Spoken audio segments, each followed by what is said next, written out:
Shalom, saudara-saudariku yang dikasihi oleh Tuhan di mana berada pun pada saat ini. Sukacita dan bahagia ketika kita bisa bersama-sama untuk bersekutu, untuk menyembah Tuhan. Karena Tuhan adalah Tuhan kita yang patut disembah, patut dimuliakan. Oleh karena itu kita akan mendengarkan firman-Nya. Kita akan menaikkan syafaat kita kepadanya. Untuk firman yang akan kita dengarkan, mari kita mohon kekuatan kepada Tuhan di dalam doa kita. Kita berdoa. Segala puji, hormat, dan kemuliaan kami naikkan kehadirat-Mu ya Tuhan. Tuhan sang pemilik kehidupan kami. Kami bersyukur karena kami bisa menyiapkan hati, menyiapkan pikiran, menyiapkan waktu kami untuk menyembah Tuhan. Berbicaralah kepada kami ya Tuhan.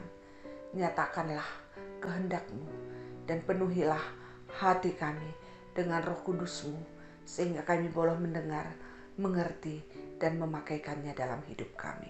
Di dalam nama Yesus kami berdoa. Amin.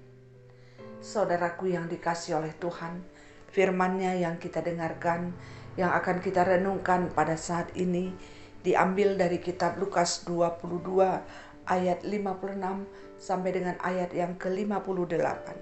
Demikian bunyinya. Seorang hamba perempuan melihat dia duduk dekat api. Ia mengamatinya lalu berkata, juga orang ini bersama-sama dengan dia. Tetapi Petrus menyangkal, katanya, bukan, aku tidak kenal dia. Tetapi beberapa lama kemudian, seorang lain melihat dia lalu berkata, engkau juga seorang dari mereka. Tetapi Petrus berkata, bukan, aku tidak.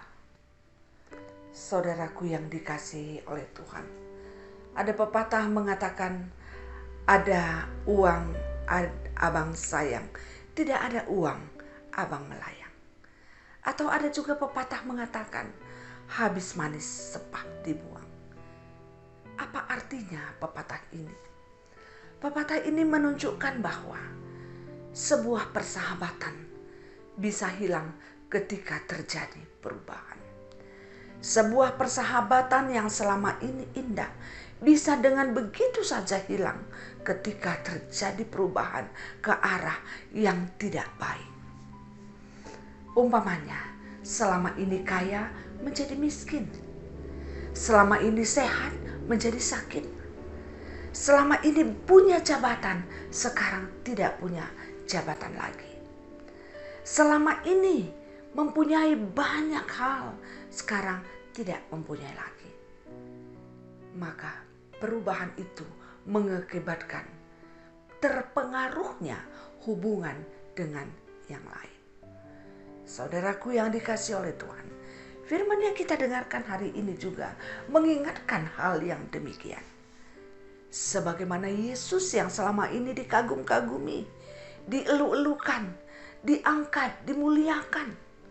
Dan juga dia bisa menunjukkan mujizat, menunjukkan kuasanya terhadap orang banyak, termasuk terhadap murid-muridnya.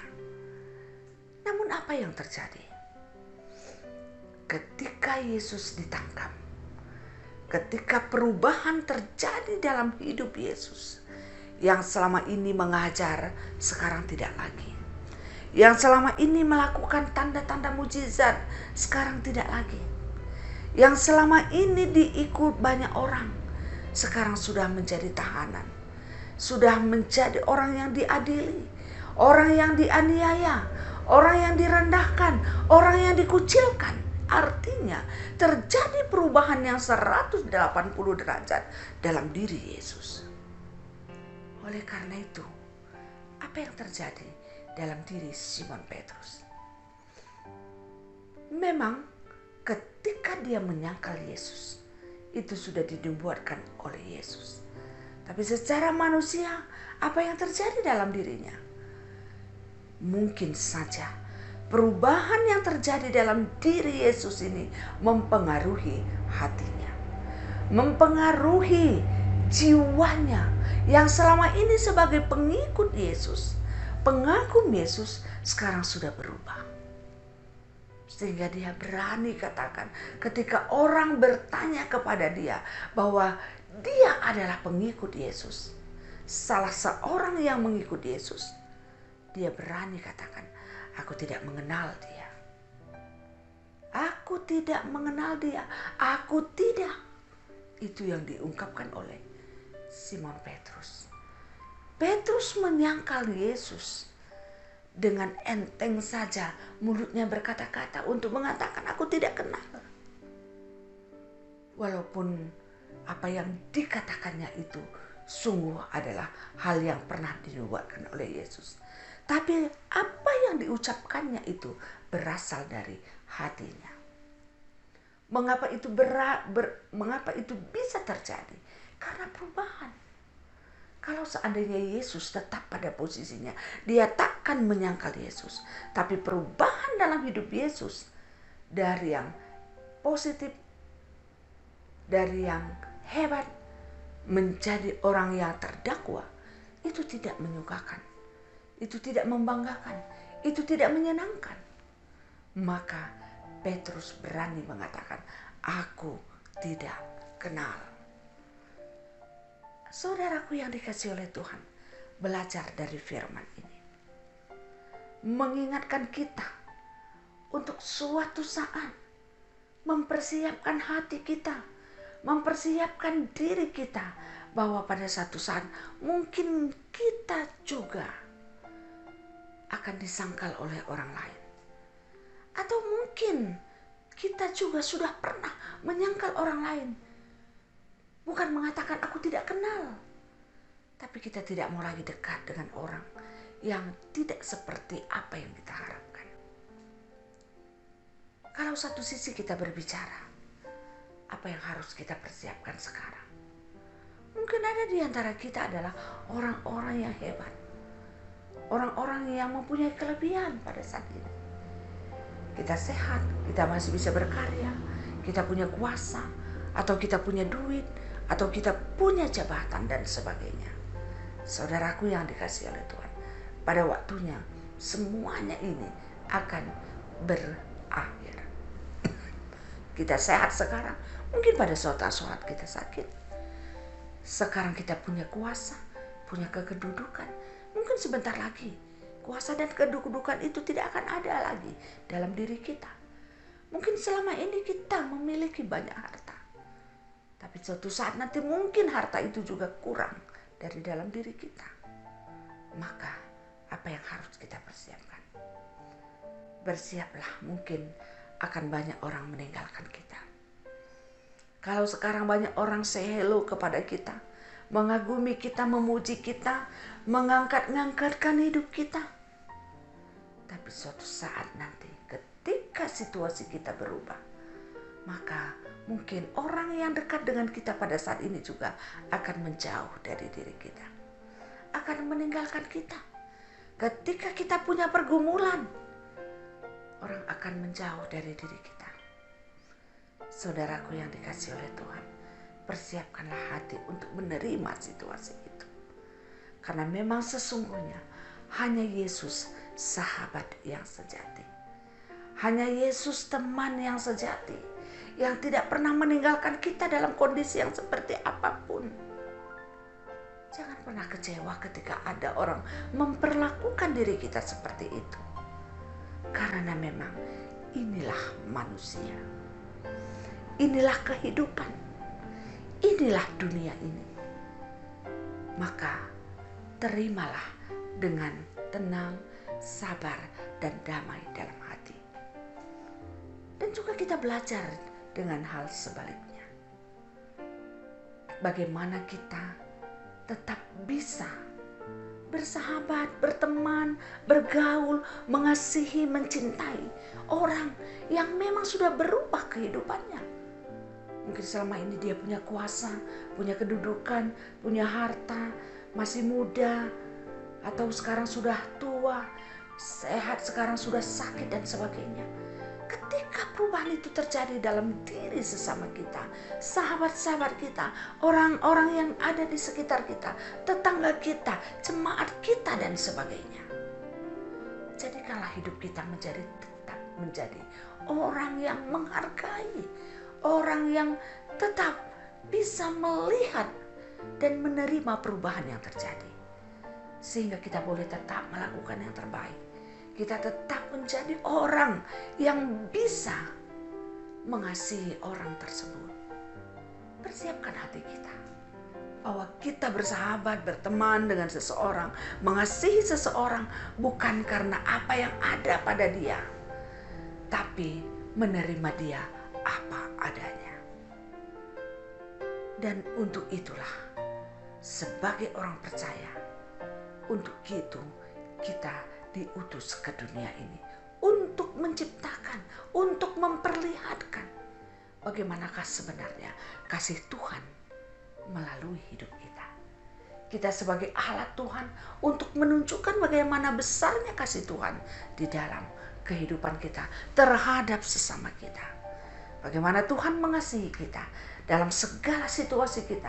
Bagaimana Tuhan tetap memelihara hidup kita. Bagaimana Tuhan tetap melindungi kita sekalipun terjadi perubahan dalam hidup kita. Demikian halnya perlakuan kita terhadap sesama kita. Bahwa kita menerima dia apa adanya. Saudaraku yang dikasihi oleh Tuhan, dua hal ini menjadi catatan dalam hati kita. Bersiaplah untuk pada suatu saat hidup kita akan berubah. Dan mungkin orang lain juga akan berubah terhadap kita. Dan juga sebaliknya. Banyak orang yang ada di sekeliling kita berubah. Tapi kita tetap tidak berubah untuk mengasihi, menghargai, dan menghormati dia. Terpujilah nama Tuhan dari sekarang sampai selama-lamanya. Amin. Kita berdoa. Terima kasih ya Tuhan. Firman-Mu yang sangat menyejukkan hati kami. Yang mengingatkan kami untuk boleh menyatakan kasih-Mu. Untuk boleh mengingat akan firman yang menjadi kekuatan kami dalam hidup ini. Untuk mengingat bahwa kami Tuhan pilih, Tuhan utus untuk menyatakan kasih setia-Mu terhadap sesama kami. Dalam segala situasi. Bukan karena apa yang ada padanya, tapi menerima dia apa adanya. Ya Tuhan, tolonglah kami. Kuatkan kami sehingga kami mampu menjadi pelaku-pelaku firman-Mu. Kami mampu melakukan kehendak Tuhan dalam hidup kami. Dan pada saat ini kami berdoa untuk setiap orang yang ditinggalkan atau merasa ditinggalkan. Ingatkan mereka ya Tuhan, bahwa Tuhan adalah teman yang sejati. Sehingga mereka tetap kuat, tetap semangat, dan tetap mampu menikmati kehidupan yang masih Tuhan berikan. Kami juga berdoa pada saat ini. Mampukan kami Tuhan. Jikalau pada suatu saat kami juga akan berubah. Jikalau sekarang kami muda, nanti kami akan tua. Jikalau sekarang kami sehat, suatu saat mungkin kami juga adalah orang yang sakit. Dan banyak hal yang terjadi perubahan dalam hidup kami. Mampukan kami untuk dalam perubahan itu tetap melihat kasih sayang Tuhan dan pemeliharaan Tuhan. Dan tetap merasakan bagaimana Tuhan melimpahkan berkat bagi kami dengan cara Tuhan.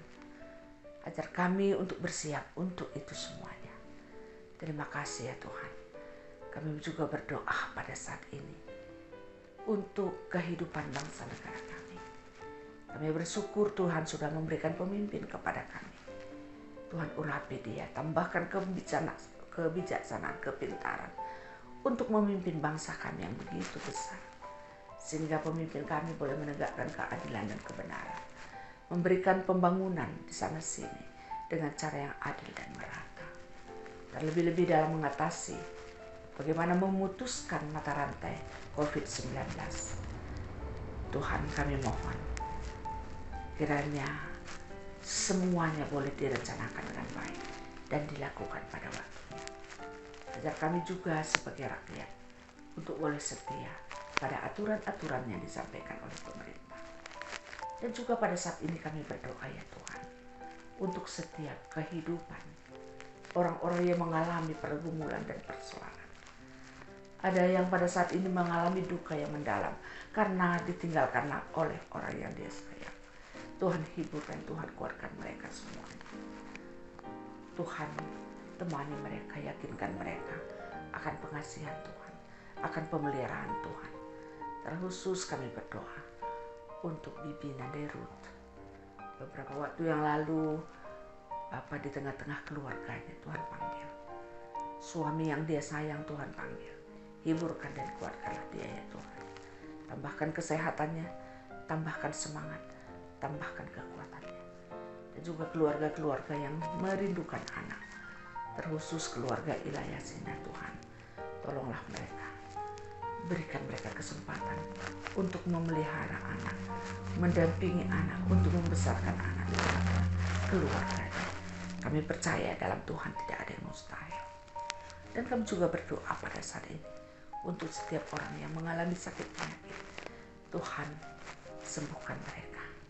Berikan kesempatan kepada mereka untuk merasakan bagaimana indahnya hidup dalam kesehatan yang sempurna. Tapi kami tahu karena Tuhan mampu melakukannya. Oleh karena itu kasihanilah setiap orang yang sakit pada saat ini, dimanapun mereka berada. Dan juga berkati anak-anak kami yang pada saat ini berjuang untuk masa depannya. Kami mengaku bahwa kami sebagai orang tua kami terbatas. Tapi kami tahu Tuhan tidak terbatas. Tuhan dalam segala kekurangan dan kelemahan kami. Kekurangan dan kelemahan anak-anak kami. Tuhan berikan mereka masa depan yang indah. Berkati mereka dalam sekolahnya. Supaya pada saatnya ketika mereka harus berkompetisi. Baik dalam studi maupun dalam pekerjaan. Mereka boleh menjadi pemenang. Kami serahkan masa depan anak-anak kami ke dalam tangan Tuhan. Juga teman hidupnya dan juga pekerjaannya. Kami juga berdoa untuk setiap orang tua kami yang sudah lanjut usia. Kami bersyukur ya Tuhan atas usia yang Tuhan berikan. Oleh karena itu, berikan mereka tetap kekuatan, sukacita dan damai sejahtera. Biarlah melalui kehidupan orang tua kami, mereka boleh menjadi teladan kami. Terima kasih ya Tuhan. Sukacita dan damai sejahtera Tuhan limpahkan dalam hatinya. Sehingga ketika banyak kekurangan dalam dirinya, mereka tetap merasakan bagaimana Tuhan memelihara kehidupannya. Terima kasih ya Tuhan, ampuni kami dalam setiap salah dosa dan pelanggaran kami. Sehingga kami layak untuk berdoa, layak untuk mendapatkan berkat-Mu. Inilah doa dan harapan kami. Kami sampaikan di dalam nama Yesus, Tuhan dan penolong hidup kami. Amin. Saudaraku yang dikasihi oleh Tuhan, demikianlah firman yang sudah kita dengarkan pada hari ini, doa yang sudah kita sampaikan kepada Tuhan. Kiranya damai sejahtera yang datangnya dari Tuhan, yang melampaui akal dan pikiran kamu, akan menyertai kamu dari sekarang sampai selama-lamanya. Amin. Salam sehat, tetap semangat, Tuhan beserta kita. Terima kasih.